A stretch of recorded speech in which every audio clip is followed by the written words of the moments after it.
afternoon. Thank you for joining us at this time. You're watching News Analysis live on Politics and Business TV. The top stories.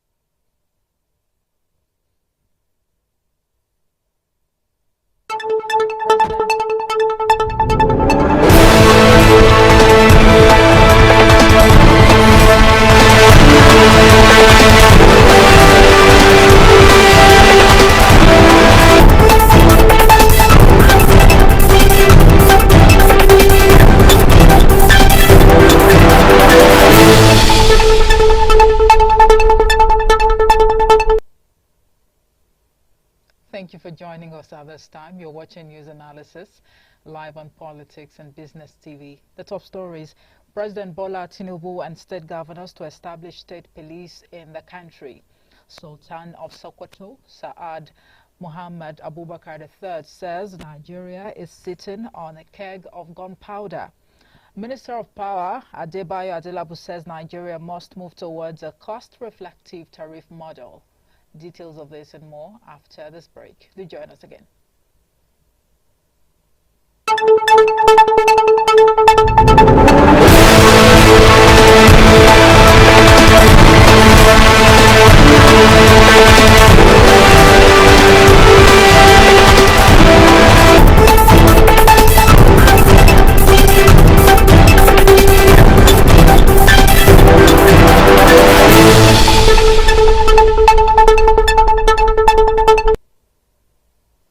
Welcome back. I am Omo Ifepi Sosemere. Now, as part of measures to check the rising wave of insecurity, President Bola Ahmed Tinubu and state governors have agreed to establish state police in the country. This was one of the 6 high points of an emergency meeting summoned by the president at the council chamber, Presidential Villa, Abuja, yesterday. The emergency meeting, which was in view of economic hardship and upsurge of insecurity in different parts of the country, also had in attendance Vice President Kashim Shettima and the Minister of the Federal Capital Territory, FCT Abuja, Nyesom Wike. During the meeting, President Bola Tinubu approved the establishment of a committee comprising state governors and representatives of the federal government to, among other things, explore modalities for establishing state police. According to media reports, the possibility of improving the numerical strength of forest rangers to secure the nation's forests and borders were also discussed. And in the meantime, the House of Representatives has charged the Inspector General of Police and the role of the Nigeria Security and Civil Defense Corps, NSCDC, to consider a recruitment of members of community policing constabulary scheme and volunteers into the police force and NSCDC respectively. The resolution of the House followed the adoption of a motion titled "Need to Consider the Recruitment of Community Policing a Constabulary Scheme and Nigeria Security and Civil Defense Corps volunteers into the Nigeria Police Force and the Civil Defense Corps," moved by the member representing Gumi Bukuyum Federal Constituency, Zamfara State, Suleiman Gumi. Leading the debate on the floor of the Green Chamber during plenary yesterday, Gumi noted that in July 2019, the then chairman of the Nigeria Governors Forum and former Ekiti State Governor Kayode Fayemi, after meeting with the former president Muhammadu Buhari, stated that plans were on to use NPower beneficiaries to kickstart community policing in the country. He also quoted the Nigerian Police Force spokesman Muyiwa Adejobi on August 24, 2022, as saying that the volunteers working and trained by the Nigerian Police were not direct employees or personnel of the police but of their respective communities, hence not entitled to salary but allowances. Now let's talk other matters. The Sultan of Sokoto and the chairman of the Northern Traditional Rulers Council, Muhammad Saad Abubakar III, has said Nigeria is sitting on a keg of gunpowder as a result of the economic and security challenges confronting the country. Abubakar stated this while speaking at the 6th Executive Committee meeting of the Northern Traditional Rulers Council in Kaduna. The monarch expressed worry, saying millions of Nigerian youth have been left without jobs and food. The Sultan said the economic hardship in Nigeria had reached a level where citizens were agitated, angry, and hungry. It will be recorded that the Emir of Kano, Alhaji Aminu Ado Bayero, had also decried the ravaging hunger and starvation in the land. The National Bureau of Statistics, NBS, has said that the headline inflation rate increased year-on-year by 0.98 percentage points to 29.9% in January 2024 from 28.82% in December 2023. The Bureau disclosed this in its Consumer Price Index (CPI) report for January 2024, and noting that food inflation also increased to 35.41% during the period from 33.93% in December 2023. According to the report, the rise in food inflation on a year-on-year basis was caused by increases in prices of bread and cereals, potatoes, yam and other tubers, oil and fat, fish, meat, fruit, coffee, tea and cocoa. Now, President Bola Ahmed Tinubu has announced the reappointment of a Director General of the National Agency for Food and Drugs Administration and Control, Professor Mojisola Adeyeye. Adeyeye's reappointment came amid protest against the ban on the manufacturing and distribution of alcoholic beverages in sachet. It would be recorded that protesting labor unions and distillers had on Wednesday demanded Adeyeye's suspension over the ban on the manufacturing and sale of alcoholic beverages in sachets. Adeyeye has been NAFDAC DG since November 2017. Right, still to come, federal government has declared a staff of the Central Bank of Nigeria, Odo Ocheme, and two others wanted for allegedly forging the signature of former President Muhammadu Buhari to steal $6.2 million from the Apex Bank. While this has been a burning issue, a public affairs analyst, Comrade Salihu Mahmood Dantata, will be joining us in a moment to discuss the unending corruption scandal of Godwin Emefiele and whether or not Nigeria is indeed ready to eliminate corruption from the country. These and more after the break. Do join us again.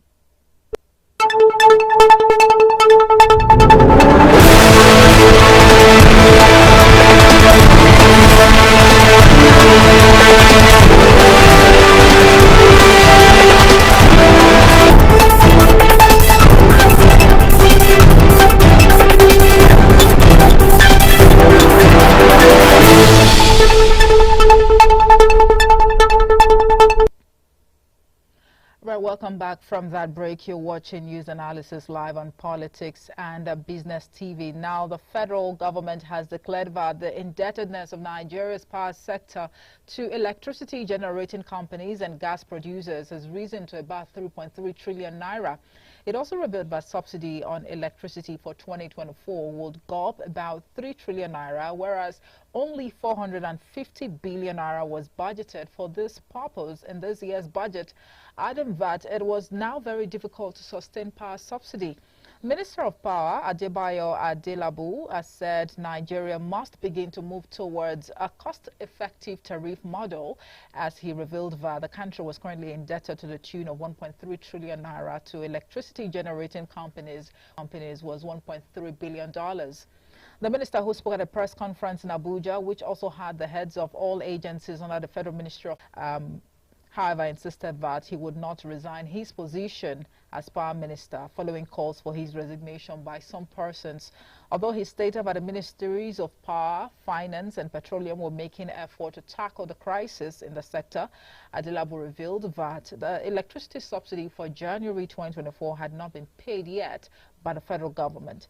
He also revealed that the crash in power generation and attendant power supply in January was because gas suppliers stopped supplying gas for the generation of electricity due to the indebtedness of the sector to gas producers. And now to other matters, where the immediate past secretary to the government of the Federation, Boss Mustafa, said $6.2 million was released from the Central Bank of Nigeria in February last year using a forged document. The money, he said, was released for foreign observers ahead of the 2023 general elections. Mustafa stated this when he appeared as the fourth prosecution witness in the ongoing fraud trial of the immediate past CBN Governor Godwin Emefiele Emefiele before the Federal Capital Territory High Court in Maitama, Abuja. The EFCC arraigned Emefiele on amended 20-count charge bordering on forgery, criminal conspiracy, conferring undue advantage, and breach of trust, among others. Meanwhile, the federal government has declared the staff of the CBN, Odo Echeme, and 2 other persons wanted for allegedly forging the signature of the former President Muhammadu Buhari to steal $6.2 million from the Apex Bank. In a letter addressed to the Assistant Inspector General of Police by Office of the CBN Special Investigator, Ocheme, alongside one Adamu Abubakar and Imam Abubakar, were accused of conspiring and forging documents in the name of Buhari to steal $6.2 million from the coffers of CBN. The federal government has filed a 6-count charge against Ocheme and his accomplices. Joining us now to discuss this is a public affairs analyst, Comrade Saliu Mahmoud Dantata. He joins us live via telephone this afternoon to discuss this. Good afternoon to you, Comrade. Thank you so much for joining us. Right. Thank you very much. Good to have you. It's been a while. I must say happy belated Valentine's Day to you. Thank you very much, even though we celebrated the day before yesterday, right? Yes. Yes, thank you very much. Right. The latest scandal, one would say, is one too many. How did Emefiele run the CBN? Let's start from there. Well, if we can go by history of Emefiele, he was a commercial banker before he was appointed by the Jonathan administration to be the governor of Central Bank of Nigeria. And when Jonathan lost in 2015, when Buhari took over, a lot of Nigerians thought he was going to be relieved of his appointment. But the Buhari administration retained him.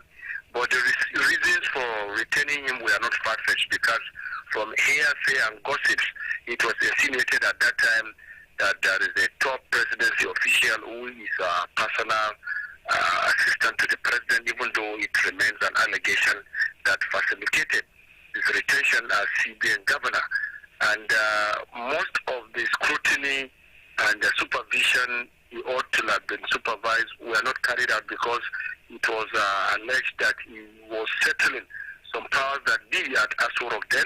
A lot of eyebrows were raised, but nobody gave an answer to it. So he rather ran CBN like an autonomous governor of the Apex Bank of the country, where everything about him at the presidency used to have mark rather than failure and other issues. And if not until this administration of Asiwaju Ahmed Bola Tinubu came, nobody thought there were scandals committed, even though it is divided into 2 issues. One, some people see it as witch hunt. Don't forget, it was prior to 2023 presidential election that they brought the Naira redesign, right, where it was insinuated and alleged that they even did it because of the incumbent president, Asiwaju Ahmed Bola Tinubu, where they said he, alongside the former EFCC chairman, Abdulrashid Bawa, Attorney General of the Federation, Malami, as well as Emefiele, connived to convince the president to approve the Naira redesign, because they gave security report that there were certain presidential, candidates that had Naira stock in their home. So they did it to, cheat them and also others.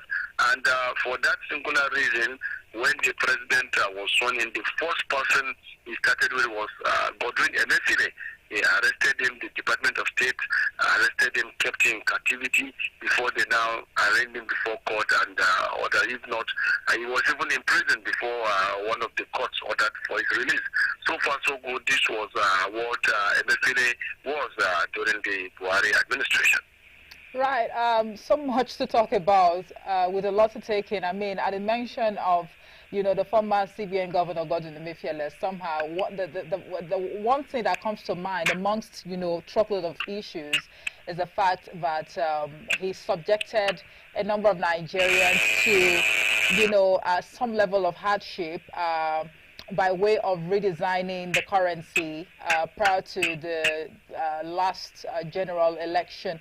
However, in civilized climes, shouldn't the past SGF, be in prison for revealing such an important information long after the deal, took place?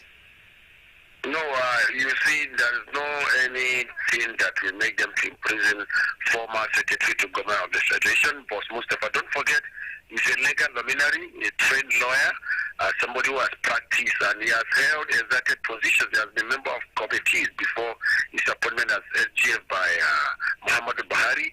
He was secretary of winding up of the then PTF, where Buhari himself was chairman during Abacha administration. So when Obada Sando was winding up PTF, Petroleum Special Trust Fund, he was the secretary.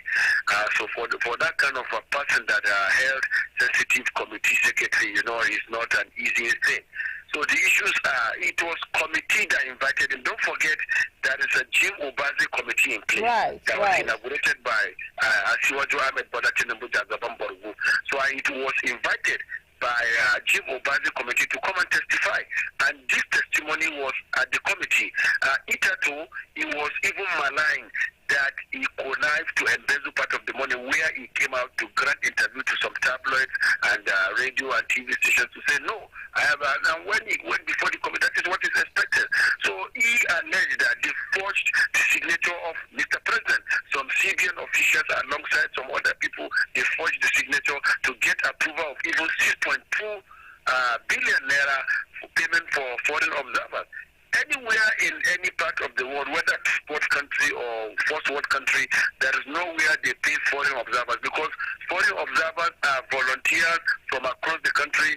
Some are drawn from Germany, Britain, United States of America, Canada, Russia, and other, including African countries, where Botswana, Malaysia, Malawi, Uganda, and what have you, where their responsibility is to go and observe foreign elections, especially. Sorry to butt you, but if you let me, why this question was actually, asked is the fact that it is no longer news how people come out after their reign or after a particular administration to make, grave revelations. So this one is really not new. The question would always be, why make such, a revelation late? If you actually had a clue, or if you were privy to some sort of, criminal act going on in the system, why didn't you speak up at the time? Mind you, we need to be careful about certain things. Number one, it is issues that bring issues. Don't forget, let me take you back. When Buhari took over, after the expiration of the tenure of Jonathan, after he was defeated, don't forget the first person to be arrested was the then National Security Advisor, Colonel Sambo Daseki, right? So it was after his arrest that certain revelations were made that there were some politicians, media, gurus, and what have you that were giving money. There were even people that were giving money for prayers and what have you. So without that arrest, there wouldn't have been such revelation. So normally, when there are issues like that, nobody will believe you when the government is still running. Because don't forget, if the SGF then, maybe even after detecting that there were forged documents, it had come out, nobody would have believed him, because Emefiele was a powerful CBN governor that he was seen to be whining and dining with some members of the First Family and some other powerful people. Don't forget that. So I believe the committee revelation is the best, because like I told you, he made this revelation before Jim Obaze committee. And when somebody come to, former President Muhammad Buhari is alive, so he truly and really, his signature was forged. You come out and say, if it was not forged, you come out and say, till now, we've not had Muhammad Buhari coming to say, no, what the SGF is saying is lie or something. Why will we wait to get his reaction? Doesn't the ongoing scandal suggest that the APC is no better than the PDP, as far as corruption is concerned? Come again? Yes, why we wait for the former president to come out to react, to all of this controversy? will it be intelligent to say that the APC is no better than the previous, administration under the People's Democratic Party, in terms of fighting corruption? Yes, it's not better than the former PDP government, because you can see from the years they held sway, you can see the scandals. Even this is among themselves, because now it is now APC government that is probing APC government. Buhari's administration was APC government. Tinubu administration is now APC government. Right. So it's not even like at the time APC was probing PDP's Colonel Sambo Dasuki, who served as NSA under Jonathan government. But this one is internal, probe where the APC that succeeded another APC is proven, which is more shameful than saying another party's government is probing another party's government. So the issues are, I think Nigerians need to shine their eyes. The electorate also need to come out, wake up from their slumber. It is not a must that you must vote certain names into offices. In this country, they start talking, this one was this one was... You don't gather experience overnight. You have to start before you get the experience. So if we are waiting to say it is these people, succeeded in season, blah, blah, blah, before we vote you as senator, as a rep member, state assembly member, governor, president, then we continue to grope in the darkness. We are now seeing where we are, where we believe in certain made names. So we need to wake up from our slumber and do things. And that is why we are advocating for return to parliamentary system of government, where from within the parliament, Prime Minister will be elected. That is definitely going to be a topic for another day, as to whether or not the presidential system is better off compared to the parliamentary system of government. We understand conversations are ongoing in that regard, but what do you think will be running through the minds of the former president, Muhammadu Buhari, as he, keep tabs on the situation on ground? What do you think, will be running through his mind? He has come out to say anybody, even if it is son, aide or what have you, that is found wanted, they should be arrested and tried and investigated. You get my point. So he came out categorically that. So I don't think Muhammadu Buhari that I know will be teetered, because don't forget he's a retired general. Not him, not necessarily him being bitter, but to say, I mean, a number of Nigerians had actually come out to say that, look, the former president, if you take a look at his track records and antecedent, he's one that a number of Nigerians actually trusted so much, when you talk about the fight against corruption. But for, that level of corruption to have taken place, I mean, under his administration, it speaks volumes that perhaps, he wasn't really that visionary, leader that a number of Nigerians had painted him to be. How many Nigerian politicians have shame? It is when you have ideology and integrity in a system. This is a system where even when you are being accused, town people will give you traditional reception, traditional title, you'll be eulogized there and there. Since he left office, how many forums have you not seen that even a book was launched on him by Femi Adesina, his former spokesperson, when everybody remains innocent until proven guilty. For now, we cannot say it will feel anyhow, because you know how the system is, even the followership, how it is. This is a country where people stole money, maybe as former ministers, as service chiefs, IGs, and whatever, and they go and give them accolades and eulogy. You've seen that severally and everywhere. So the way it is when we come back to a country of honor, integrity, conduct, prudence, and appreciation of living up to ethical standard, that we will be able. But the way it is, look at even the poverty now. Who will have time to start saying under his government, so let us boo him? Nigeria hasn't, courtesy or maybe adding up to that level. So except maybe if reorientation takes place, will become like Britain, will become like other countries. Is it not in a country they are killing somebody's aid that the prime minister is female had to resign? Comrade, it appears this revelation did not come to you as a surprise. Absolutely, the revelation did not come to me as a surprise. That speaks volumes. But as a country and a people, are we really ready to fight corruption? I mean, with all that has been going on in the country so far?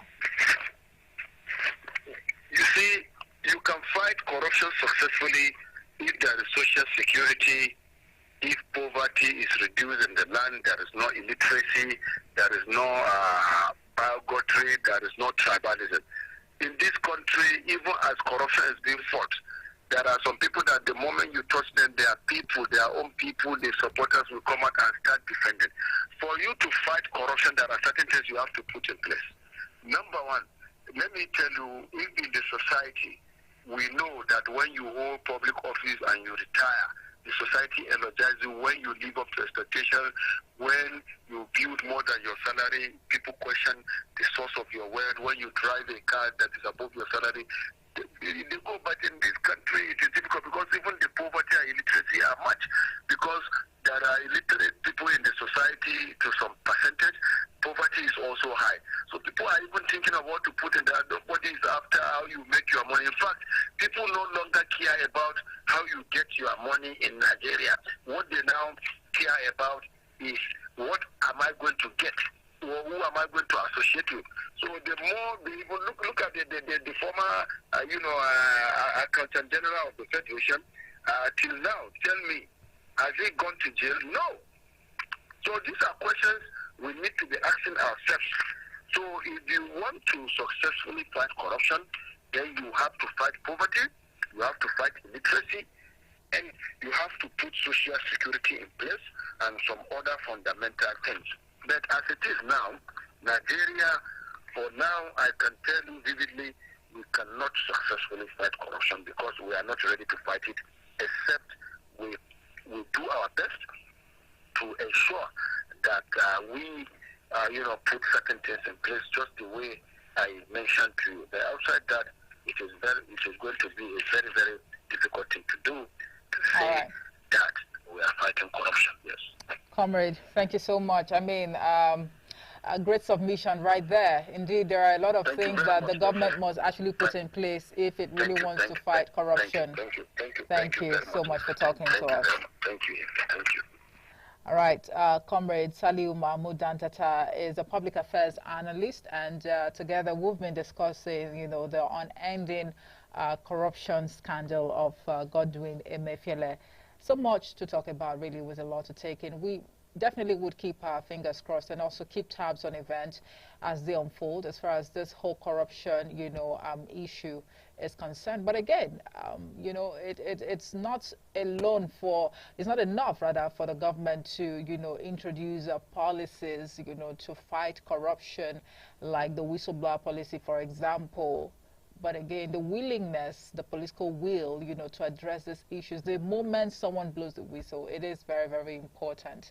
But we must continue to contribute our own quota, on the fight against corruption in Nigeria. That's it for news analysis today. Thank you so much for watching. I am Omo Piece of Semera, and I'll be back at the top of the hour with the news update. Good afternoon.